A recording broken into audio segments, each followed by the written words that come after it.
Olá, queridas amigas, queridos amigos.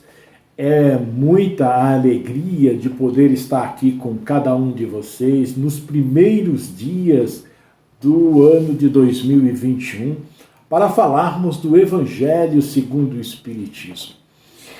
E rogamos então ao Mestre Jesus para que Ele possa envolvê-los com muito carinho, com muita luz, que durante esse ano possamos estar juntos e que cada um de nós alcancemos as metas que traçamos no final do ano, que nós possamos ter muita esperança, trabalharmos bastante e procurarmos modificar os nossos pensamentos para pensamentos bem firmes, com pensamentos positivos e ações no bem. Então, este é o nosso desejo e vamos juntos construir esse caminho para nos tornarmos espíritos mais felizes e espíritos que vão alcançando esse grau de compreensão da vida e modificando os seus caminhos. Luz e paz para todos nós. Vamos então dar sequência ao Evangelho segundo o Espiritismo. Nós estamos estudando o capítulo 5, Bem-aventurados os aflitos, e hoje nós vamos ver o item 23, os tormentos voluntários. Vive o homem incessantemente em busca da felicidade, que também incessantemente lhe foge, porque a felicidade sem mescla não se encontra na terra.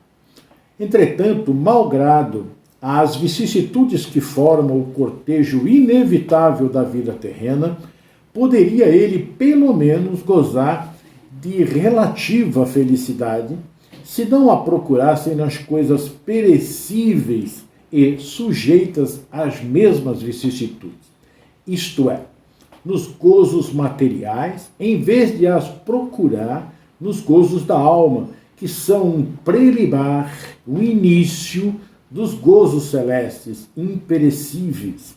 Em vez de procurar a paz do coração, única felicidade real neste mundo, ele se mostra ávido de tudo o que agitará e turbará.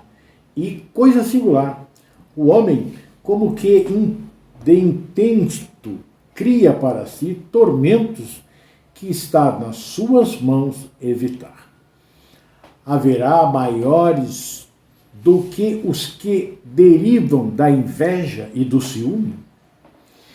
Para o invejoso e o ciumento não há repouso. Estão perpetuamente febricitantes.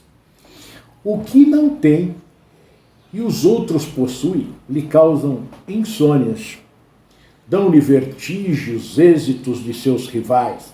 Toda emulação para eles se resume em eclipsar, obscurecer os que lhe estão próximos. Toda a alegria em excitar nos que lhe assemelham pela insensatez a raiva dos ciúmes que os devora.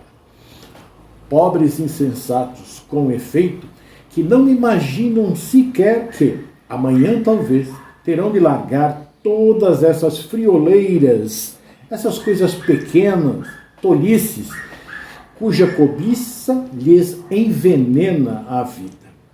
Não é a eles, de certo, que se aplicam estas palavras, bem-aventurados os aflitos, pois que serão consolados, visto que as suas preocupações não são aquelas que têm no céu as compensações merecidas. Que de tormentos, ao contrário, se poupa aquele que sabe contentar-se com o que tem, que nota sem inveja o que não possui, que não procura parecer mais do que é. Este é sempre rico, porquanto, se olha para baixo de si e não para cima, vê sempre criaturas que têm menos do que ele. É calmo, porque não cria para si necessidades quiméricas. E não será uma felicidade a calma em meio das tempestades da vida? Fenelon, Leão, 1860. Olha que página bela nos traz o Evangelho sobre os tormentos voluntários. pela leitura nós já conseguimos, né, visualizar quais os tormentos que nós buscamos. E normalmente todos nós estamos correndo atrás de algo assim, com preocupações exageradas, e acabamos tendo grandes problemas, e a grande maioria das doenças que nós temos, fomos nós que criamos através dessa corrida desenfreada em busca da materialidade, em busca do querer, do poder, do ter, dos ciúmes, da inveja, da cobiça. Né? Isso vai trazendo para nós profundas e amargas dores. E dando continuidade, então, ao nosso Evangelho segundo o Espiritismo, capítulo 5, no item 23, os tormentos voluntários, nós encontramos, então, uma página muito bela para irmos comentando, né, sobre esse trabalho que nos trouxe Fénelon. Novamente, nós encontramos a página do Centro Espírita Batuíra de Ribeirão Preto, da nossa irmã Leda de Almeida Rezende Ebner, de junho de 2005. E ela vai nos dizer sobre esse texto, que nesta mensagem do livro que estudamos, o Evangelho segundo o Espiritismo, Fénelon refere-se aos tormentos, ou seja, aos sofrimentos, às privações, às penas, dores, aflições, torturas, inquietações que sofre o homem como consequência das ações negativas na busca da sua felicidade.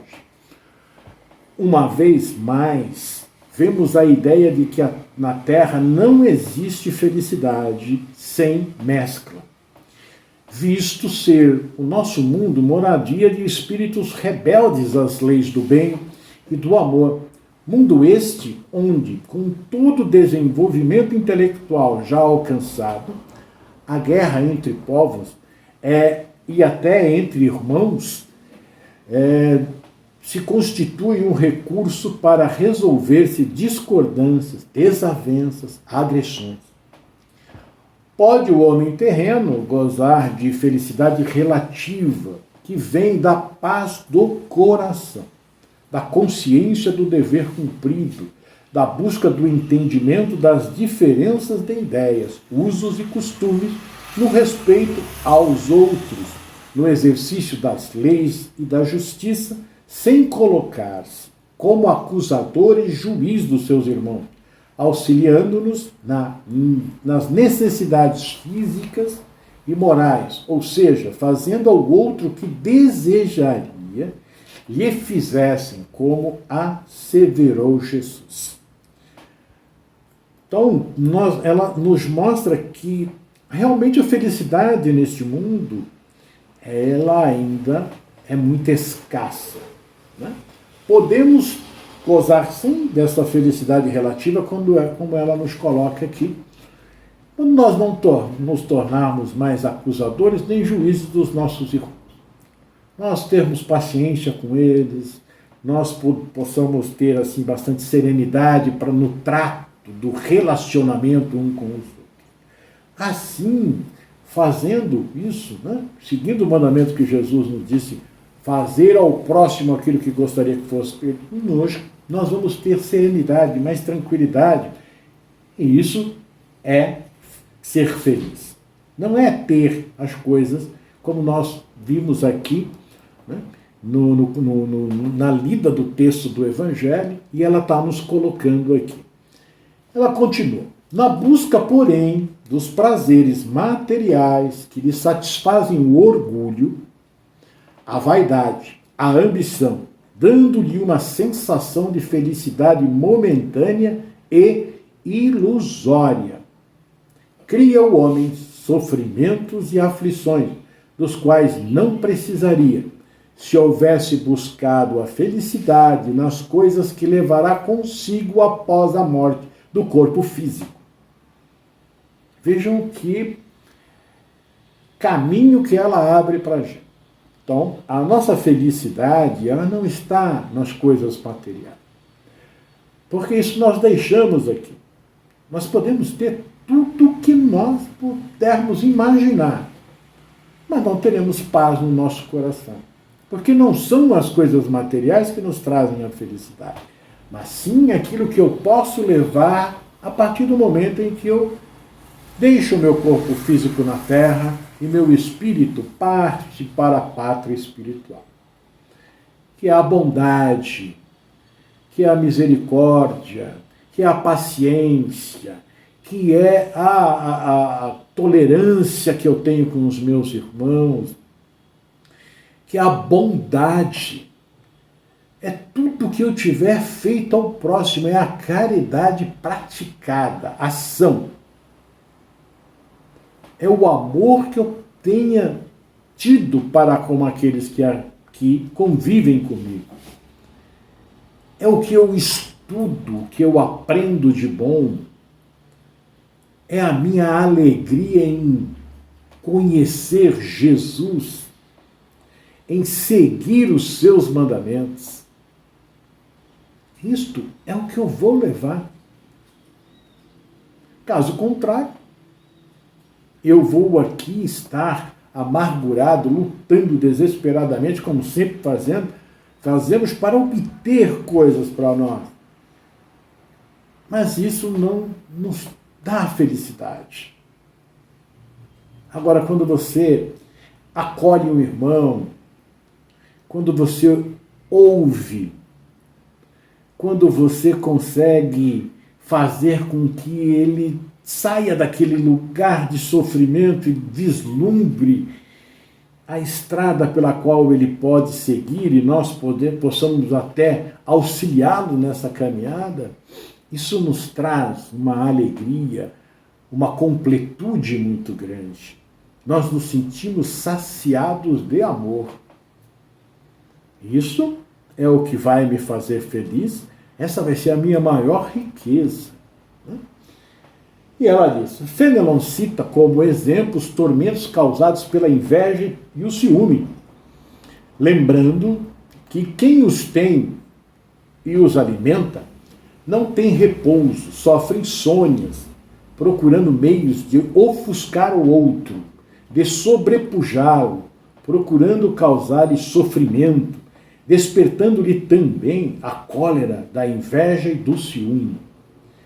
Esse sofrimento, essas aflições, não estão enquadrados na afirmação de Jesus. Bem-aventurados os aflitos, porque serão consolados, visto que são causados por sentimentos e emoções negativas, gerando consequências também negativas. São tormentos voluntários criados por quem os sente.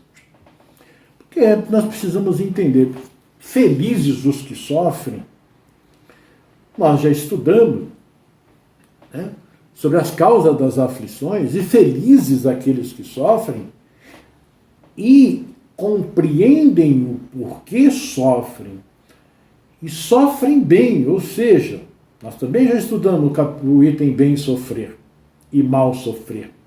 Quando nós sofremos bem, nós aceitamos que nós estamos passando por aquilo porque criamos esses tormentos voluntários. Aí nós vamos buscar amenizar esta dor através da prece e através do nosso trabalho em favor daqueles que sofrem mais do que nós. Aí sim, vamos sofrer bem. Né? Aí o bem-aventurados aflitos é para esse. Não é para aquele que cria a aflição. Esse vai ser bem-aventurado quando entender que o sofrimento que ele vai passar é porque fez isso, causou esse sofrimento a outrem, e esse sofrimento ele causou a si mesmo também. Bem-aventurados são os aflitos que sofrem as consequências dos seus desvios e equívocos, sem reclamar, sem culpar os outros, considerando-os justos, procurando aceitá-los, confiantes no amor e na justiça divina, sem procurar outros males e esforçando-se por combater as causas que lhes deram origem. Estes serão consolados na terra e no além-túmulo. Olha aquilo que nós terminamos de falar, o que ela coloca aqui de forma bem clara para todos nós. Bem-aventurados os aflitos, aqueles que não reclamam e nem culpam ninguém. E, através da fé, né, ele vai confiando no amor e na justiça divina, que está corrigindo os meus erros, através desse expurgo daquilo que eu cometi contra o meu próximo em algum momento no passado. E Fénelon nos mostra ainda quantos tormentos evita a pessoa que vive feliz com o que possui, que vê sem inveja o que não lhe pertence, que se contenta com o necessário, consciente de que existem muitos que estão em situações piores que a sua. Este está sempre rico, visto que se satisfaz com o necessário para uma vida digna, na qual pode, com mais facilidade, desenvolver as faculdades e qualificações do espírito, satisfazendo suas necessidades, engrandecendo-se na aquisição dos valores espirituais que levará consigo após a morte do corpo físico. Os tesouros que as traças e a ferrugem não corroem, nem os ladrões escavam e roubam, conforme disse Jesus em Mateus, capítulo 6, versículo 20. Poderíamos ainda perguntar se esses tormentos vividos como consequência da vontade do ser, no uso do seu livre-arbítrio, são considerados voluntários. Existem os involuntários? Penso que sim. São aqueles que acontecem como consequência do próprio viver de um mundo imperfeito, que este também está em desenvolvimento. Por isso vemos os homens bem-sucedidos no sentido evangélico, missionários, sofrendo vicissitudes próprias da imperfeição desta humanidade e do planeta, mostrando-se como exemplos na maneira como reagem a ela. Desses, Jesus foi e continua sendo o maior exemplo. Ela está se referindo aqui a esses nossos irmãos que não são compreendidos pelo povo, pelo seu modo de viver, pelo seu modo de agir. Jesus não foi compreendido pelo seu povo na época, né? Tanto é que fizeram o que fizeram com ele. E ele não reclamou, não culpou ninguém, continuou com o seu trabalho de amor, nos legando este exemplo maior, que, como está na pergunta 625 do Livro dos Espíritos, né, qual o modelo e o guia que Deus havia legado à humanidade? E eles respondem com uma frase muito simples, muito curta, é a mais curta que tem. Jesus. Ele é o nosso modelo. Nós verificamos, então, que necessitamos ter muita serenidade, muito equilíbrio para viver. Nós não necessitamos tanto das coisas materiais. Estas estão aqui para que nós possamos nos servir dela. Mas nós não temos posse real. Tanto porque, quando nós partimos do mundo, deixamos aqui. Então, nós temos a necessidade de amontoar, né, de lutar para ter os bens morais, porque são esses os quais nós vamos levar na vida futura. E isso, ele vai garantir a nossa felicidade relativa aqui e a nossa felicidade lá na pátria espiritual. No Portal do Espírito, nós encontramos uma reflexão sobre os tormentos voluntários, escrito por Francisco Aranda Gabilan, em março de 2015. Uma página muito bela que ele vai falar sobre o livre-arbítrio. E ele diz assim: uma das maiores dádivas do Criador à criatura, ao lado das reencarnações sucessivas, que são a possibilidade infinita de refazer os desacertos e de construir a felicidade, está no livre-arbítrio. Na escala evolutiva, a lei natural, expressão da vontade do Criador, deu ao ser hominal, ao homem, a possibilidade de ele decidir sozinho o que quer, como quer, para que quer e o que fazer com o que adquiriu, especialmente quando foi uma experiência boa ou amarga.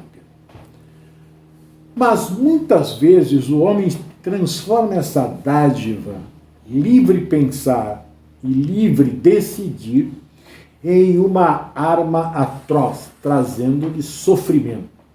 Pensa o homem que pode decidir adquirir o que não está ao seu alcance, o que pertence a terceiros, almeja acumular mais bens do que necessita, submete-se a futilidades, despreza valores morais, deturpa os melhores preceitos sociais, avança nos direitos alheios, quer granjear a qualquer custo respeito, que é temor e não reconhecimento dos subalternos e circunstantes. Enfim, decide fazer da sua vida um só objetivo: subir, ganhar, manter a imagem, seja a que custo for. Tudo decisão de sua liberdade de agir. Quando as graves e funestas consequências vêm, coloca a culpa em Deus, no próximo, na incompreensão do mundo e se acredita na reencarnação, debita os reveses ao seu passado desventuroso. Mas não é verdade. Se nos for lícito percentualizar, diremos que 90% dos males são as aflições humanas que trazem dor e sofrimento, verdadeiros tormentos, derivam de atos do presente, fruto da imprudência, da imprevidência, da imperícia, da ganância, do orgulho, da vaidade, da ambição e dos excessos de toda ordem. Arruinam-se os seres por falta de ordem, de perseverança, pelo seu mal proceder, ou por não terem sabido limitar seus desejos. Quantas doenças teria evitado o ser, não fossem sua intemperança, seus desatinos, suas agressões ao próprio físico, e repita-se, os excessos de toda ordem, em resumo, são os tormentos chamados voluntários, que o próprio ser se impõe, independentemente da ordem das coisas naturais, independentemente da vontade do Criador, independentemente das vidas passadas, independentemente do próximo. O ser, indubitavelmente, é vítima de si mesmo quando decide usar do livre-arbítrio contra a ordem natural das coisas. E a ordem natural das coisas é estar bem. Que os espíritos definiram para Kardec no Livro dos Espíritos, na questão 630, parte 3ª, capítulo 1, que é tudo que é conforme à lei de Deus, sendo que o mal é tudo que lhe é contrário, concluindo, assim fazer o bem é proceder de acordo com a lei de Deus. Fazer o mal é infringi-la. E adicionamos nós e assumimos as consequências como herdeiros de nossas próprias ações. No próprio Evangelho temos a história real que podemos tomar por espelho para a nossa conduta. Judas Iscariotes, em que a ganância ou o erro de avaliação de arrecadar fundos para a suposta causa libertária que resultou no que resultou. Traição, suicídio e etc., além de um futuro espiritual terrível. Este, meus irmãos, é a explicação clara, límpida, racional, que nos traz a doutrina espírita sobre este item 23 do capítulo 5, Bem-aventurados aflitos, os tormentos voluntários. Então, quando nós estivermos com muitos problemas, quando nós estivermos aflitos, elevemos os nossos pensamentos a Jesus, rogando o seu auxílio, porque a espiritualidade amiga virá nos auxiliar.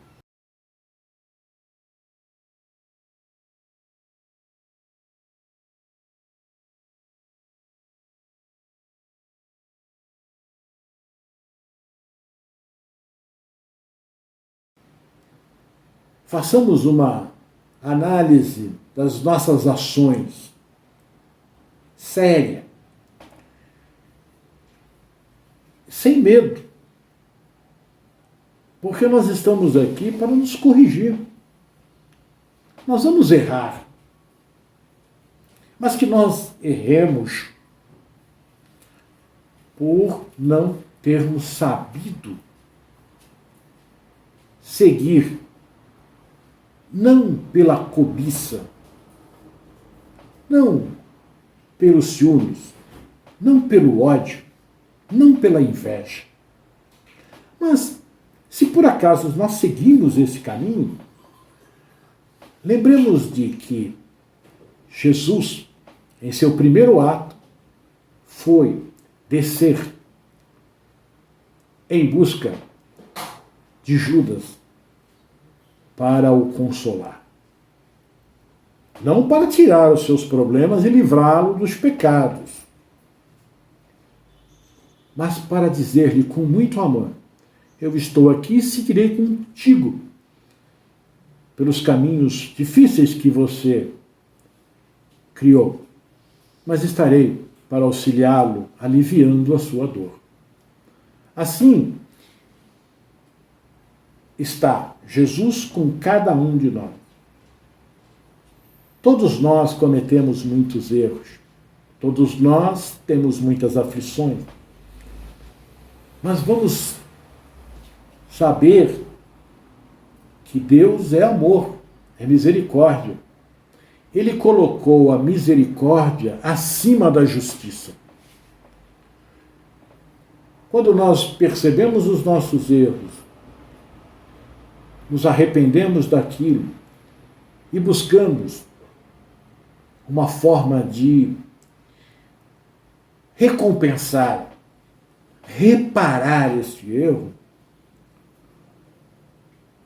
os amigos espirituais se acercam de nós para nos auxiliar a caminhar por essa estrada pedregosa criada por nós mesmos. Mas lá na frente, quando nós estivermos a caminho, humildes, sem acusarmos a Deus, ao próximo, sem acusarmos as nossas vidas anteriores. E se foi das vidas anteriores, foi porque nós também plantamos. Mas sem acusar a nada, seguirmos com tranquilidade, com confiança e muita fé, lá na frente, nós vamos ver brilhar uma luz. Essa luz, uma parte é nossa, a outra, dos amigos que vem clareando o nosso caminho. 2021 será o ano da nossa regeneração pelo amor. Que Jesus nos abençoe.